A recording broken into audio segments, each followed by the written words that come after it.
নমস্কার, আমি পায়েল। আপনারা দেখছেন পায়েলের রান্নাঘর।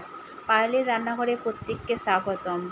তো আমি আজ সুইটি মিষ্টি আপেল মিষ্টি বানিয়েছিলাম, যেগুলো ছোটোবেলায় সব বাচ্চা কাচ্চারা খেতে খুব ভালোবাসতো। আমার মেয়েও খুব ভালোবাসতো, টিফিনে প্রত্যেক দিন নিয়ে যেত। তো আমার মেয়ের অনুরোধেই আমি এই আপেল মিষ্টিটা বানানো, কারণ ও বলেছিল, মা আপেল মিষ্টি বানাও, তুমি তো খুব ভালো মিষ্টি বানাও, তো আপেল মিষ্টি বানাও, যেটা আমি স্কুলে নিয়ে যেতাম টিফিনে। ঠিক আছে, চল, আজ আমি আপেল মিষ্টিই বানাবো। তো প্রথমে ক্ষীরটাকে একটু দুধের মধ্যে দিয়ে ক্ষীরটাকে ভালো করে নাড়িয়ে নিলাম, তার ভিতরে চিনি দিয়ে দিয়েছি, আর দিয়ে দিয়েছি বেশ কিছুটা এলাচের গুঁড়ো দিয়ে এটাকে খুব ভালো করে নাড়বো। নাড়ার পরে বেশ একটু দুধের সাথে এটা টেনে আসবে, চিনিটাও গলে গিয়ে পুরো মিশে যাবে।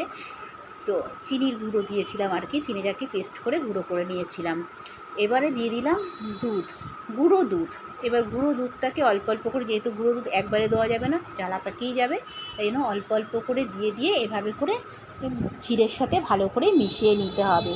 তো আমি একটাই দুধের প্যাকেট দিয়েছিলাম, যেহেতু আমার ক্ষীরটা খুব বেশি ছিল না। তো মোটামুটি এভাবে করে ভালো করে আস্তে আস্তে করে নেড়ে পুরো এটাকে শুকিয়ে নিতে হবে।